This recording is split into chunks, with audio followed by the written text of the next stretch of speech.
इस जर्नी में अब आगे बात करते हैं टेकिंग केयर ऑफ एम्प्लॉइज, यानी कि ये टॉपिक हर मैनेजर और बिजनेस ओनर के लिए है। अगर आप एक एम्प्लॉय है तो भी इसे ध्यान से सुने, क्या पता कल आप भी बॉस बन सकते हैं।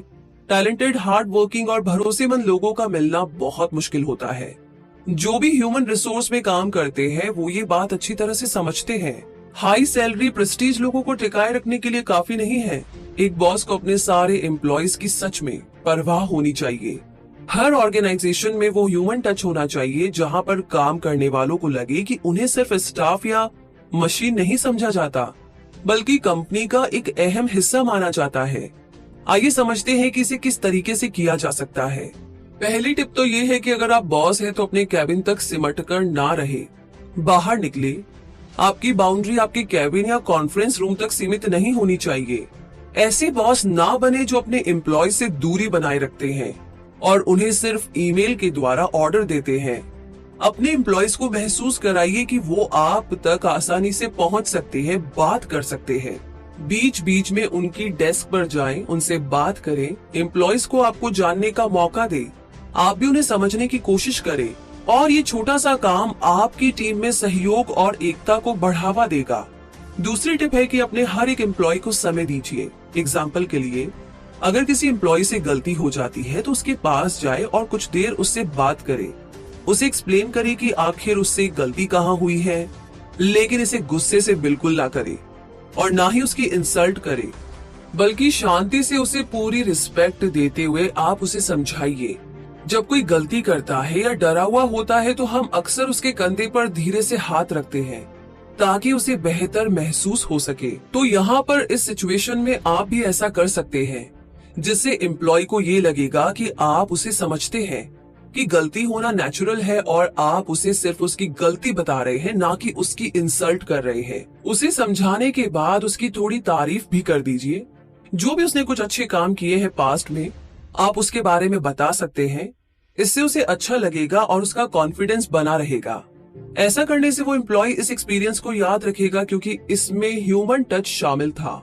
वो आपके प्रति कोई बुरी भावना ना रखते हुए अपनी गलती के बारे में भी सीखेगा। तीसरी टिप है कि एम्प्लॉयज के साथ पिकनिक का प्लान बनाएं। कभी कभार ऑफिस के स्ट्रेस और बोरिंग काम से ब्रेक लेना भी अच्छा महसूस कराता है। अपने एम्प्लॉयज के साथ रिलैक्स करने और एंजॉय करने का समय निकालिए। ये एक टीम डिनर या शहर के पास किसी जगह में कुछ दिनों का ट्रिप भी हो सकता है। ये कोई सेलिब्रेशन या पार्टी भी हो सकती है। ये थकान और स्ट्रेस को मिटाने का काम करता है और ये पूरे ऑफिस में ऐसा माहौल सेट करता है कि आप एक दूसरे पर भरोसा कर सकते हैं। तो इन सारी बातों को ध्यान में रखते हुए अब बात करते हैं स्टॉपिंग अट्रिशन की, यानी कि अट्रिशन को रोकना। तो क्या होता है ये अट्रिशन?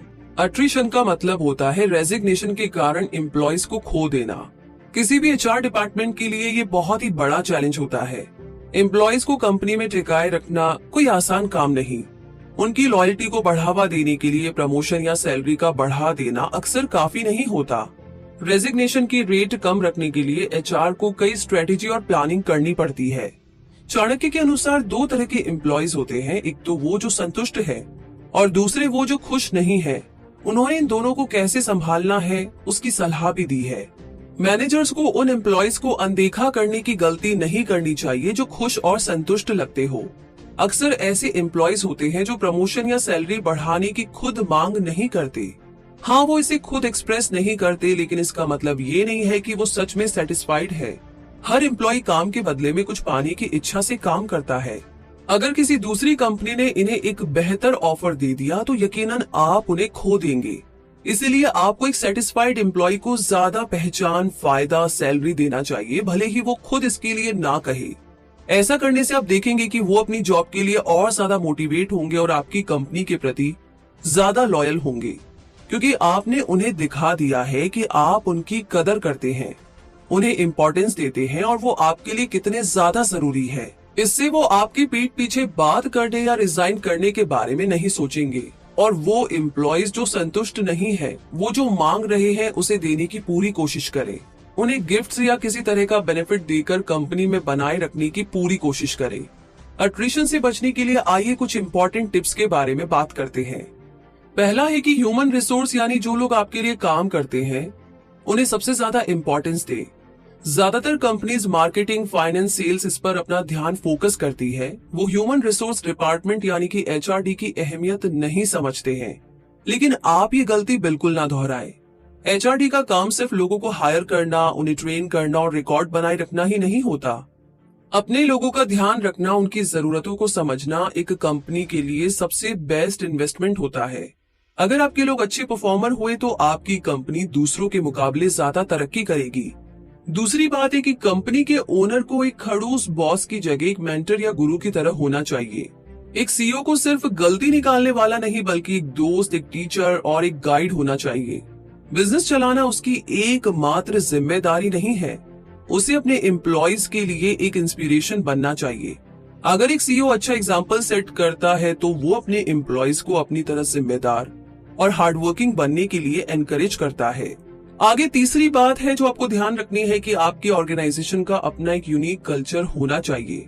इससे एम्प्लॉयज को अपनेपन का एहसास होता है। ऐसा करने से उन्हें लगेगा कि वो सभी के साथ एक कॉमन गोल शेयर करते हैं और ये उन्हें आपकी कंपनी के प्रति लॉयल और उसका हिस्सा होने के लिए प्राउड महसूस कराएगा।